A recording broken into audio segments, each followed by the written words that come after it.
Good morning students ਬੇਟਾ ਹੁਣ ਤੱਕ ਦੇਖੋ ਆਪਾਂ ਜੋ ਵੀ ਸਿਲੇਬਸ ਕੰਪਲੀਟ ਕੀਤਾ ਠੀਕ ਹੈ ਲਿਟਰੇਚਰ ਪੋਰਸ਼ਨ ਚੋਂ ਉਹ ਤੁਹਾਡਾ ਮੈਂ ਜਿਹੜੇ ਟਰਮ 1 ਦੇ ਐਗਜ਼ਾਮ ਸੀ ਉਹਦੇ ਵਿੱਚ ਕਾਊਂਟ ਕਰ ਚੁੱਕੀ ਹਾਂ ਠੀਕ ਹੈ ਤੇ ਸੇਮ ਆਪਾਂ ਕੰਟੀਨਿਊ ਵੀ ਰੱਖਣਾ ਹੈ ਉਹਦੀ ਰਿਵੀਜ਼ਨ ਵਗੈਰਾ ਨਾਲ ਹੀ ਚੱਲਦੀ ਰਹੇਗੀ। ਹੁਣ ਅੱਗੇ ਕੰਟੀਨਿਊ ਕਰਾਂਗੇ ਬੇਟਾ। ਨੈਕਸਟ ਚੈਪਟਰ ਹੈ ਕਥਾ ਜਗਤ ਪੁਸਤਕ ਦੇ ਵਿੱਚੋਂ ਮਾਂ ਦਾ ਲਾਡਲਾ ਕਹਾਣੀ ਬਚਿੰਤ ਕੌਰ ਦੀ ਲਿਖੀ ਹੋਈ ਹੈ ਇਹ ਠੀਕ ਹੈ। ਕਹਾਣੀਕਾਰ ਕੌਣ ਹੈ? ਬਚਿੰਤ ਕੌਰ। ਬੇਟਾ ਦੇਖੋ ਇਹ ਕਹਾਣੀ ਹੈ ਜੋ ਇਹਦੇ ਵਿੱਚ ਮੁੱਖ ਤੌਰ ਤੇ 4 ਪਾਤਰ ਨੇ। ਇੱਕ ਫੈਮਿਲੀ ਦੇ ਨਾਲ ਰਿਲੇਟਡ ਕਹਾਣੀ ਹੈ ਇਹ ਠੀਕ ਹੈ। ਕਹਾਣੀ ਦਾ ਮੁੱਖ ਪਾਤਰ ਜੀਤਾ ਹੈ ਜੋ ਕਿ 6ਵੀਂ ਜਮਾਤ ਦਾ ਵਿਦਿਆਰਥੀ ਆ ਮੀਨਸ ਟੀਨੇਜਰ ਹੈ 15-16 ਸਾਲ ਦਾ ਕਹਿ ਸਕਦੇ ਹਾਂ ਆਪਾਂ ਠੀਕ ਹੈ। ਮੈਕਸੀਮਮ 14-15 ਸਾਲ ਦਾ ਇੰਨਾ ਕੁ ਕਹਿ ਲਓ ਵੀ ਛੋਟਾ ਹੈ ਹਲੇ ਸਮਝ ਨਹੀਂ ਕਿਸੇ ਗੱਲ ਦੀ। ਕੰਮੋ ਜੋ ਕਿ ਜੀਤੇ ਦੀ ਵੱਡੀ ਭੈਣ ਆ ਤੇ ਆਪਣੇ ਭਰਾ ਨੂੰ ਬਹੁਤ ਜ਼ਿਆਦਾ ਪਿਆਰ ਵੀ ਕਰਦੀ ਆ। ਜੀਤੇ ਦੀ ਮਾਂ ਬਚਨੋ ਹੈ ਜਿਸ ਦਾ ਨਾਮ ਔਰ ਆਪਣੇ ਬੱਚੇ ਨੂੰ ਬਹੁਤ ਜ਼ਿਆਦਾ ਲਾਡ ਲਡਾਉਂਦੀ ਆ ਪਿਆਰ ਕਰਦੀ ਆ। ਜੀਤੇ ਦਾ ਪਿਓ ਜਿਸ ਦਾ ਨਾਮ ਬਿਸ਼ਨਾ ਹੈ ਤੇ ਆਪਣੇ ਬੱਚੇ ਦੇ ਚੰਗੇ ਭਵਿੱਖ ਵਾਸਤੇ ਚਿੰਤਤ ਹੈ ਇਸ ਲਈ ਉਹ ਚਾਹੁੰਦਾ ਹੈ ਕਿ ਉਸ ਦੇ ਬੱਚੇ ਦੇ ਵਿੱਚ ਕੋਈ ਬੁਰੀਆਂ ਆਦਤਾਂ ਨਾ ਹੋਣ। ਹੁਣ ਦੇਖੋ ਬੇਟਾ ਜਿਹੜੀ ਇਹ ਕਹਾਣੀ ਹੈ ਮਾਂ ਦਾ ਲਾਡਲਾ ਬਾਲ ਮਨੋਵਿਗਿਆਨ ਨਾਲ ਸੰਬੰਧਿਤ ਕਹਾਣੀ ਹੈ। ਬਾਲ ਮਨੋਵਿਗਿਆਨ ਮੀਨਸ ਚਾਈਲਡ ਸਾਈਕੋਲੋਜੀ ਠੀਕ ਹੈ। ਹੁਣ ਇਸ ਕਹਾਣੀ ਦੇ ਵਿੱਚ ਦੇਖੋ ਬੇਟਾ ਕੀ ਹੈ। ਜੀਤਾ ਇਸ ਕਹਾਣੀ ਦਾ ਮੁੱਖ ਪਾਤਰ ਹੈ ਜੋ ਕਿ ਇੱਕ ਵਿਗੜਿਆ ਹੋਇਆ ਬੱਚਾ ਹੈ। ਮਤਲਬ ਉਹਦੀਆਂ ਆਦਤਾਂ ਬਹੁਤ ਖਰਾਬ ਨੇ। ਘਰੋਂ ਸਕੂਲ ਜਾਂਦਾ ਹੈ ਪੜ੍ਹਨ ਲਈ ਪਰ ਸਕੂਲ ਨਹੀਂ ਪਹੁੰਚਦਾ ਇੱਧਰ ਉੱਧਰ ਖੇਡ ਕੇ ਵਾਪਸ ਆ ਜਾਂਦਾ ਘਰ। ਇੱਥੋਂ ਤੱਕ ਕਿ ਉਹਨੂੰ ਕੁਝ ਹੋਰ ਵੀ ਬੁਰੀਆਂ ਆਦਤਾਂ ਪਈਆਂ ਹੋਈਆਂ ਨੇ ਜਿੱਦਾਂ ਸਿਨੇਮਾ ਵਗੈਰਾ ਜਾਣ ਦੀਆਂ ਤੇ ਥੀਏਟਰ ਜਾਣ ਵਾਸਤੇ ਹੁਣ ਜਦੋਂ ਉਹਨੂੰ ਪੈਸਿਆਂ ਦੀ ਜ਼ਰੂਰਤ ਪੈਂਦੀ ਆ ਤਾਂ ਉਹ ਕੀ ਕਰਦਾ ਏ ਕਦੇ ਕਦਾਈ ਘਰੋਂ ਪੈਸੇ ਵੀ ਚੋਰੀ ਕਰ ਲੈਂਦਾ ਏ। ਜੀਤੇ ਦੀ ਮਾਂ ਨੂੰ ਉਹਦੀਆਂ ਇਹਨਾਂ ਸਾਰੀਆਂ ਆਦਤਾਂ ਦਾ ਪਤਾ ਏ ਪਰ ਉਹ ਉਸ ਦੀਆਂ ਇਹਨਾਂ ਸਾਰੀਆਂ ਆਦਤਾਂ ਨੂੰ ਉਹਦੇ ਪਿਓ ਤੋਂ ਛੁਪਾਉਣ ਦੀ ਕੋਸ਼ਿਸ਼ ਕਰਦੀ ਆ। ਹੁਣ ਜੀਤੇ ਦੀਆਂ ਜਿਹੜੀਆਂ ਬੁਰੀਆਂ ਆਦਤਾਂ ਨੇ ਪਤਾ ਉਹਦੇ ਪਿਓ ਨੂੰ ਵੀ ਨੇ। ਬਿਸ਼ਨੇ ਨੂੰ ਵੀ ਪਤਾ ਹੈ ਕਿ ਉਸ ਦਾ ਜਿਹੜਾ ਬੇਟਾ ਏ ਜੀਤਾ ਕਾਫੀ ਵਿਗੜਿਆ ਹੋਇਆ ਏ ਤੇ ਉਹਦੀਆਂ ਆਦਤਾਂ ਬਹੁਤ ਬੁਰੀਆਂ ਨੇ। ਹੁਣ ਬਿਸ਼ਨਾ ਚਾਹੁੰਦਾ ਹੈ ਕਿ ਜੀਤੇ ਦੀਆਂ ਆਦਤਾਂ ਨੂੰ ਸੁਧਾਰਿਆ ਜਾਵੇ। ਇਹਦੇ ਵਾਸਤੇ ਬੇਟਾ ਉਹ ਨਾ ਇੱਕ ਮਤਲਬ ਡਿਸੀਜ਼ਨ ਲੈਂਦਾ ਏ ਜਾਂ ਸੁਜੈਸ਼ਨ ਦਿੰਦਾ ਏ ਆਪਣੀ ਵਾਈਫ ਨੂੰ ਆਪਣੀ ਪਤਨੀ ਨੂੰ ਜੀਤੇ ਦੀ ਮਾਂ ਨੂੰ ਜੋ ਕਿ ਬਹੁਤਾ ਪੜ੍ਹੀ ਲਿਖੀ ਨਹੀਂ ਹੋਈ। ਬਿਸ਼ਨਾ ਉਹਨੂੰ ਆਰਮੀ ਸਕੂਲ ਦੇ ਵਿੱਚ ਭਰਤੀ ਕਰਾਉਣਾ ਚਾਹੁੰਦਾ ਏ ਬੱਚਾ ਪਲਟਨ 'ਚ। ਕੋਈ ਬਹੁਤੀ ਜ਼ਿਆਦਾ ਇਨਕਮ ਨਹੀਂ ਹੈ ਬਿਸ਼ਨੇ ਦੀ। ਦਿਹਾੜੀਆਂ ਹੀ ਕਰਦਾ ਆ ਪਿੰਡ ਵਿੱਚ ਤੇ ਘਰ ਦਾ ਗੁਜ਼ਾਰਾ ਮਸਾਂ ਹੀ ਚੱਲਦਾ ਏ। ਮਤਲਬ ਉਹਦਾ ਹੋਸਟਲ ਦਾ ਇੰਨਾ ਖਰਚਾ ਚੁੱਕਣ ਵਾਸਤੇ ਵੀ ਉਹ ਤਿਆਰ ਆ ਆਪਣੇ ਬੱਚੇ ਨੂੰ ਸੁਧਾਰਨ ਵਾਸਤੇ।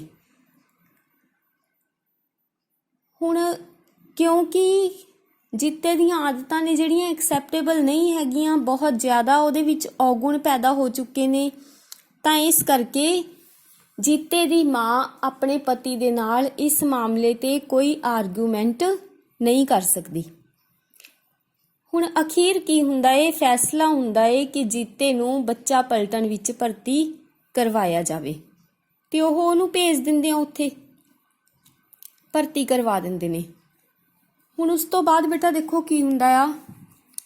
ਘਰ ਹੈ ਜੋ ਬਿਲਕੁਲ ਖਾਲੀ ਜਾਪਦਾ ਏ ਬਿਲਕੁਲ ਸੁੰਨਾ।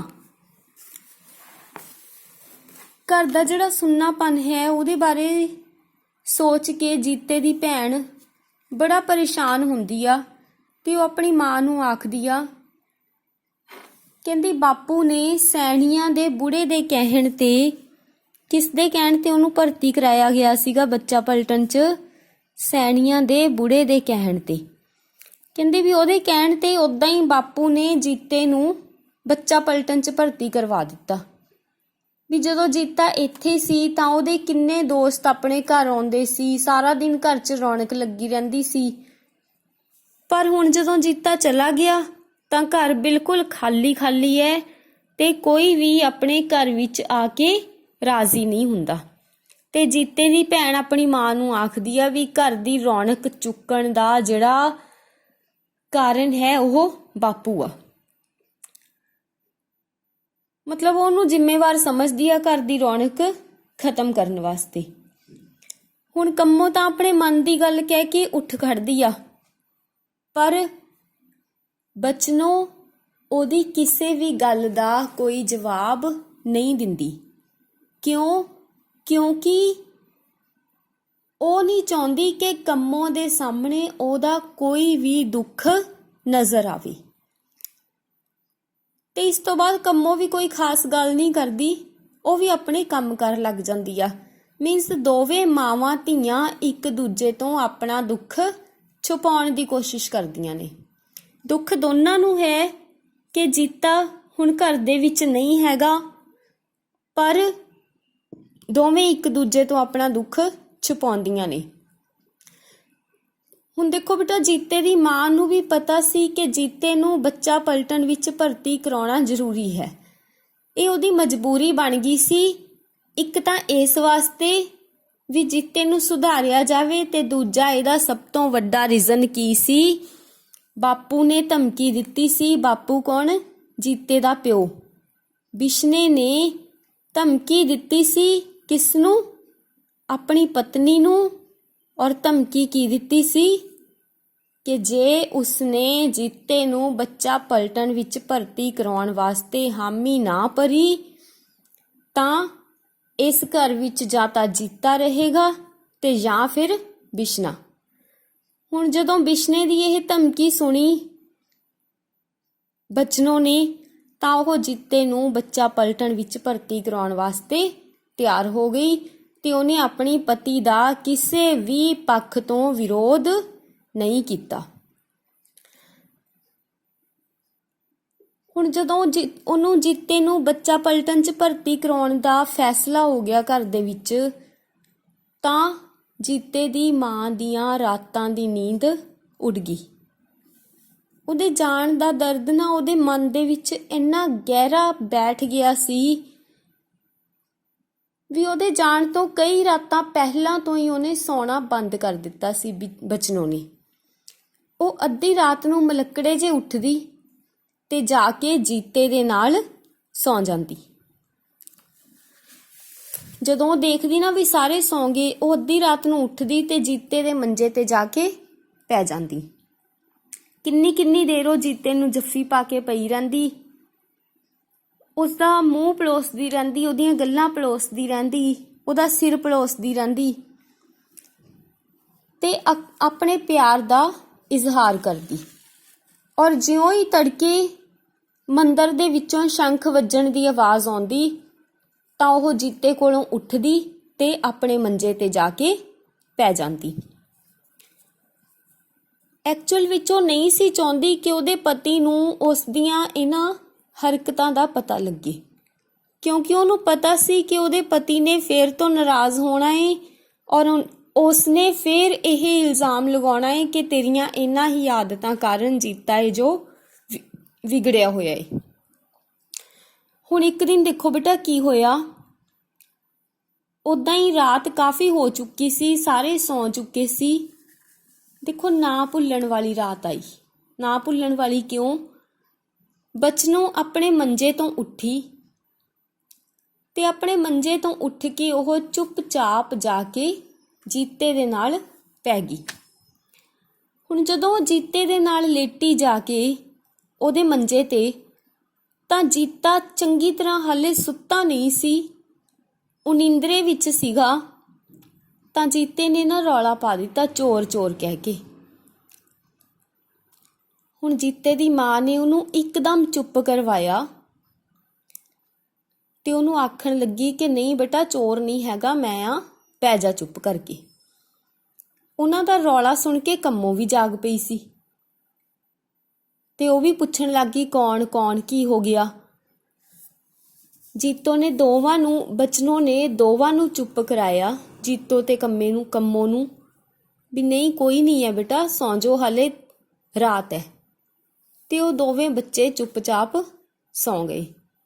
ਮਤਲਬ ਇਹ ਰਾਤ ਬਚਨੋਂ ਨੂੰ ਕਦੇ ਵੀ ਨਹੀਂ ਭੁੱਲਣੀ ਆਪਣੇ ਬੱਚੇ ਦੇ ਲਈ, ਜੋ ਉਹਦੇ ਮਨ ਦੇ ਵਿੱਚ ਮਮਤਾ ਸੀ, ਉਹਦੇ ਦਿਲ 'ਚ ਜੋ ਪਿਆਰ ਸੀ ਆਪਣੇ ਬੱਚੇ ਲਈ, ਕਿਸ ਤਰ੍ਹਾਂ ਉਹ ਉਹਨੂੰ ਪ੍ਰਗਟ ਕਰਦੀ ਸੀ। ਹੁਣ ਜਦੋਂ ਨਾ ਉਸ ਰਾਤ ਜੀਤਾ ਸੌਂ ਤਾਂ ਗਿਆ, ਪਰ ਉਹਨੂੰ ਪਤਾ ਲੱਗ ਗਿਆ ਸੀ ਕਿ ਮਾਂ ਰੋਜ਼ ਉਹਦੇ ਨਾਲ ਆ ਕੇ ਪੈਂਦੀ ਸੀ ਤੇ ਸਵੇਰ ਨੂੰ ਉੱਠ ਕੇ ਆਪਣੇ ਮੰਜੇ ਤੇ ਚਲੀ ਜਾਂਦੀ, ਤੜਕਾ ਹੋਣ ਸਾਰ, ਜਦੋਂ ਕਿ ਹਾਲੇ ਸਾਰੇ ਸੁੱਤੇ ਪਏ ਹੁੰਦੇ ਸੀ। ਜੀਤੇ ਨੂੰ ਆਪਣੀ ਮਾਂ ਦੇ ਪਿਆਰ ਦਾ ਪਹਿਲੀ ਵਾਰ ਅਹਿਸਾਸ ਹੋਇਆ ਆਪਣੀ ਜ਼ਿੰਦਗੀ 'ਚ, ਤੇ ਉਹਨੂੰ ਪਹਿਲੀ ਵਾਰ ਇਹ ਵੀ ਅਹਿਸਾਸ ਹੋਇਆ ਕਿ ਉਹਨੇ ਆਪਣੇ ਘਰ ਤੋਂ ਬਹੁਤ ਦੂਰ ਚਲੇ ਜਾਣਾ ਹੈ। ਕਦੋਂ ਦੀ ਗੱਲ ਹੈ? ਜਦੋਂ ਇਹ ਫੈਸਲਾ ਹੋ ਚੁੱਕਿਆ ਸੀ ਕਿ ਜੀਤੇ ਨੂੰ ਬੱਚਾ ਪਲਟਨ ਦੇ ਵਿੱਚ ਭਰਤੀ ਕਰਾਉਣਾ ਹੈ, ਪਰ ਹਾਲੇ ਉਹਨੂੰ ਉੱਥੇ ਭੇਜੇ ਜਾਣ ਵਿੱਚ ਕੁਝ ਦਿਨ ਬਾਕੀ ਸਨ। ਹੁਣ ਜੀਤੇ ਦੇ ਦਿਲ ਵਿੱਚ ਵੀ ਨਾ ਇੱਕ ਦਰਦ ਪੈਦਾ ਹੋ ਗਿਆ ਸੀਗਾ। ਮਤਲਬ ਜੀਤਾ ਵੀ ਇਸ ਗੱਲ ਨੂੰ ਐਕਸੈਪਟ ਕਰ ਚੁੱਕਿਆ ਸੀ ਕਿ ਹੁਣ ਉਹਨੇ ਆਪਣੀ ਮਾਂ ਤੋਂ ਦੂਰ ਚਲੇ ਜਾਣਾ ਹੈ।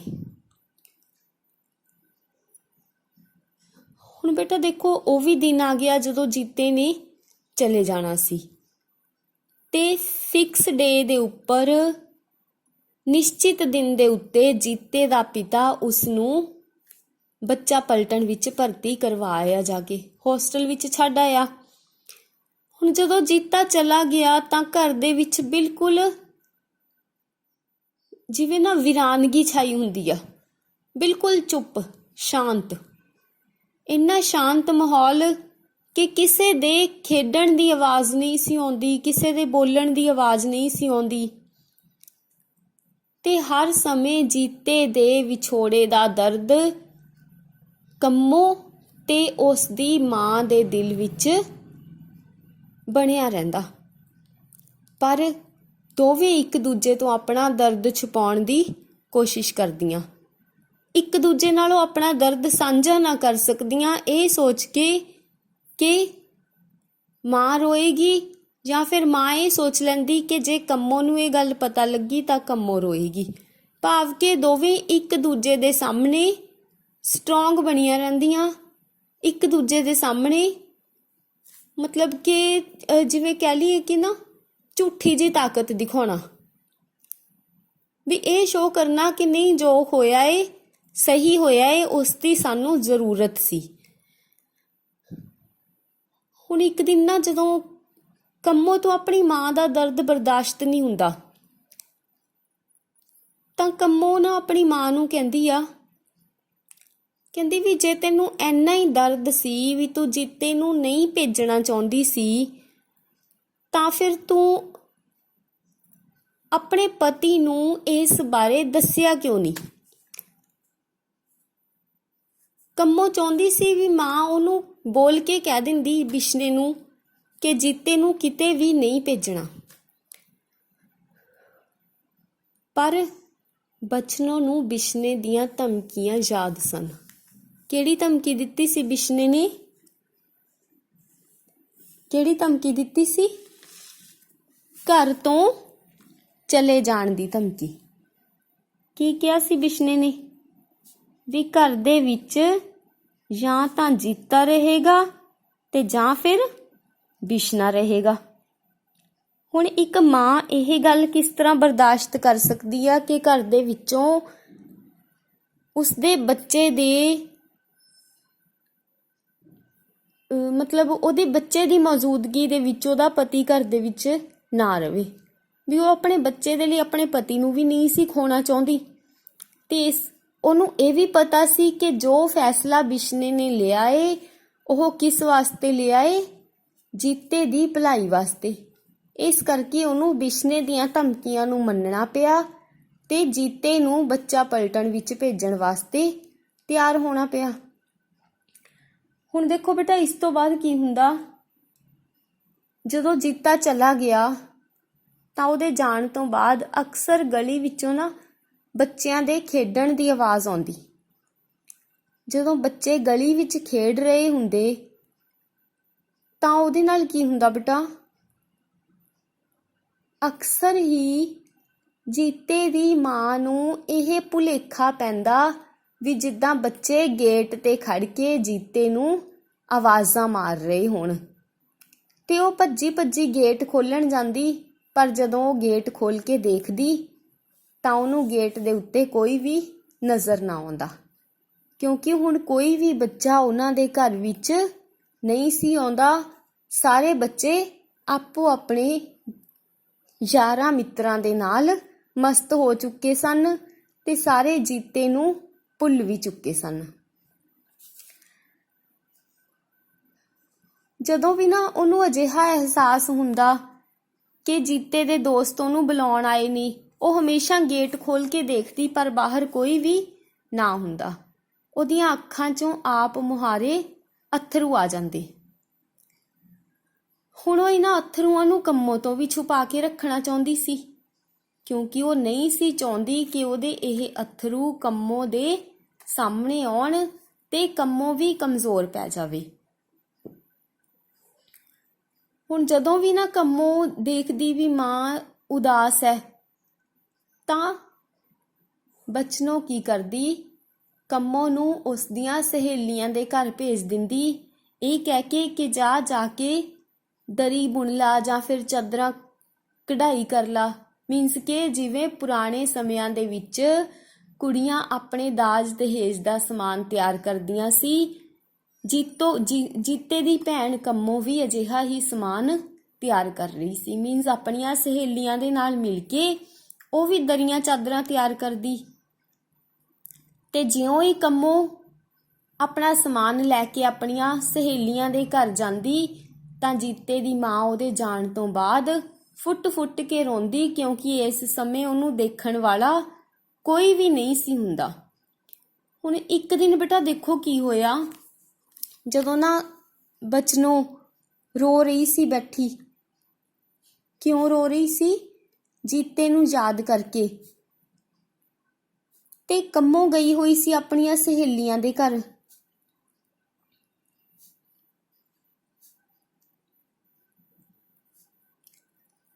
ਕੰਮੋਂ ਨਾ ਕੁਝ ਸਮਾਨ ਘਰ ਭੁੱਲ ਗਈ ਸੀ ਤੇ ਉਹ ਵਾਪਸ ਆਈ ਆਪਣਾ ਸਮਾਨ ਚੱਕਣ ਵਾਸਤੇ।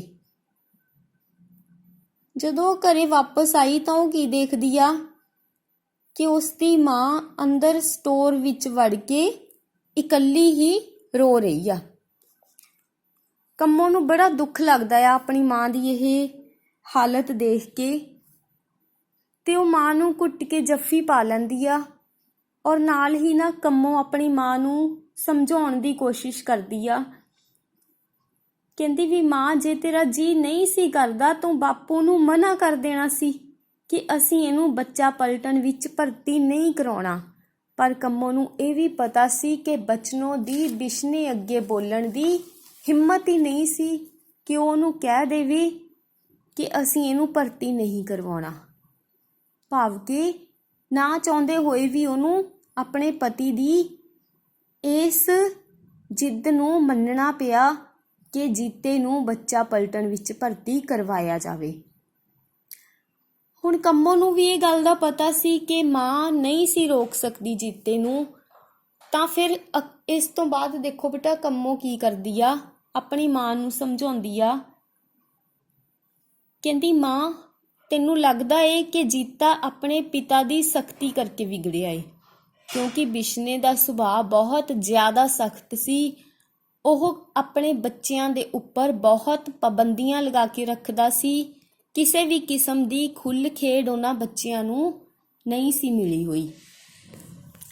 ਪਰ ਨਾਲ ਹੀ ਕੰਮੋਂ ਆਪਣੀ ਮਾਂ ਨੂੰ ਇਹ ਵੀ ਸਮਝਾਉਂਦੀ ਆ, ਕਹਿੰਦੀ ਪਰ ਮਾਂ, ਸੱਚ ਤਾਂ ਇਹ ਹੈ ਕਿ ਮੈਂ ਤੇਰੀ ਇਸ ਗੱਲ ਨਾਲ ਬਿਲਕੁਲ ਵੀ ਸਹਿਮਤ ਨਹੀਂ ਹਾਂ।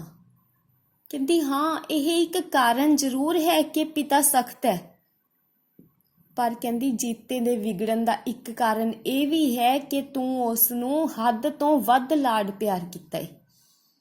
ਵੀ ਜੀਤੇ ਦੇ ਵਿਗੜਨ ਦਾ ਇੱਕ ਕਾਰਨ ਇਹ ਵੀ ਹੈ ਕਿ ਤੂੰ ਉਹਦੀਆਂ ਸਾਰੀਆਂ ਗਲਤੀਆਂ ਨੂੰ ਉਹਦੇ ਪਿਓ ਤੋਂ ਛੁਪਾਉਣ ਦੀ ਕੋਸ਼ਿਸ਼ ਕੀਤੀ ਆ। ਕਹਿੰਦੀ ਜੇ ਤੁਸੀਂ ਦੋਵੇਂ ਜਣੇ ਚਾਹੁੰਦੇ ਤਾਂ ਤੁਸੀਂ ਆਪਣੇ ਬੱਚੇ ਨੂੰ ਇਸ ਤਰ੍ਹਾਂ ਗਲਤ ਆਦਤਾਂ ਦਾ ਸ਼ਿਕਾਰ ਹੋਣ ਤੋਂ ਬਚਾ ਸਕਦੇ ਸੀ। ਹੁਣ ਇੰਜ ਲੱਗਦਾ ਹੈ ਜਿਵੇਂ ਨਾ ਕੰਮੋ ਆਪਣੀ ਮਾਂ ਤੋਂ ਵੀ ਵੱਧ ਸਿਆਣੀ ਹੋ ਕੇ ਉਹਨੂੰ ਸਮਝਾਉਣ ਦੀ ਕੋਸ਼ਿਸ਼ ਕਰ ਰਹੀ ਸੀ। ਓਕੇ, ਦੇਖੋ ਬੇਟਾ ਇਸ ਕਹਾਣੀ ਦੇ ਵਿੱਚ ਐਕਚੁਅਲ ਵਿੱਚ ਕੀ ਦੱਸਿਆ ਗਿਆ ਏ, ਬਾਲ ਮਨੋਵਿਗਿਆਨ ਬਾਰੇ ਦੱਸਿਆ ਗਿਆ ਏ ਕਿ ਬੱਚੇ ਦੀ ਪਾਲਣਾ ਪੋਸ਼ਣ ਕਰਨ ਵਾਸਤੇ ਉਸ ਨੂੰ ਅਜਿਹੇ ਤਰੀਕੇ ਨਾਲ ਤਿਆਰ ਕੀਤਾ ਜਾਵੇ ਤਾਂ ਜੋ ਉਹ ਆਪਣੇ ਆਉਣ ਵਾਲੇ ਸਮੇਂ ਦੇ ਵਿੱਚ ਦੁੱਖ ਤਕਲੀਫਾਂ ਨੂੰ ਬਰਦਾਸ਼ਤ ਕਰਨ ਦੇ ਵੀ ਲਾਇਕ ਬਣ ਜਾਵੇ ਤੇ ਨਾਲ ਹੀ ਦੁਨੀਆ ਦੇ ਵਿੱਚ ਸਿਰ ਉਠਾ ਕੇ ਇੱਜ਼ਤਦਾਰ ਇਨਸਾਨ ਬਣ ਕੇ ਜਿਉਣਾ ਵੀ ਸਿੱਖ ਲਵੇ। ਕਲੀਅਰ ਹੈ ਬੇਟਾ? ਇਹ ਕਹਾਣੀ ਇੱਕ ਵਾਰੀ ਤੁਸੀਂ ਆਪਣੀ ਪੁਸਤਕ ਦੇ ਵਿੱਚੋਂ ਜ਼ਰੂਰ ਪੜ੍ਹਨੀ ਆ ਤੇ ਕਹਾਣੀ ਪੜ੍ਹ ਕੇ ਜੋ ਮੈਂ ਅਸਾਈਨਮੈਂਟ ਪੋਸਟ ਕਰਾਂਗੀ ਉਹਨਾਂ ਕੁਐਸਚਨਸ ਦੇ ਆਨਸਰ ਵੀ ਤੁਸੀਂ ਆਪਣੀ ਕਾਪੀਜ਼ ਦੇ ਉੱਤੇ ਲਿਖਣੇ ਨੇ। ਕਲੀਅਰ? ਔਰ ਤੁਹਾਨੂੰ ਜੋ ਫਾਈਨਲ ਵਾਲਾ ਬਲੂਪ੍ਰਿੰਟ ਲਿਖਿਆ ਦਿੱਤਾ ਹੋਇਆ ਹੈ ਮੈਂ ਉਸ ਦੇ ਅਕੋਰਡਿੰਗ ਹੀ ਤੁਸੀਂ ਜਿਹੜੀ ਕੁਐਸਚਨਸ ਦੀ ਲੈਂਥ ਹੈ ਉਹ ਰੱਖਣੀ ਹੈ। ਠੀਕ ਹੈ? 2 ਮਾਰਕਸ 3 ਮਾਰਕਸ ਤੇ sum of the questions are of 8 marks. Clear to all? Okay ਬੇਟਾ, ਹੁਣ ਇਹ ਚੰਗੀ ਤਰ੍ਹਾਂ ਤੁਸੀਂ ਇੱਕ ਵਾਰੀ ਸੁਣ ਲਿਓ ਤੇ ਕਹਾਣੀ ਨੂੰ ਪੜ੍ਹ ਲਿਓ। ਠੀਕ, ਫਿਰ ਉਸ ਤੋਂ ਬਾਅਦ ਅਸਾਈਨਮੈਂਟ ਦੇ ਵਿੱਚ ਦਿੱਤੇ ਗਏ ਕੁਐਸਚਨਸ ਨੂੰ ਸੋਲਵ ਕਰਨਾ ਹੈ। ਓਕੇ।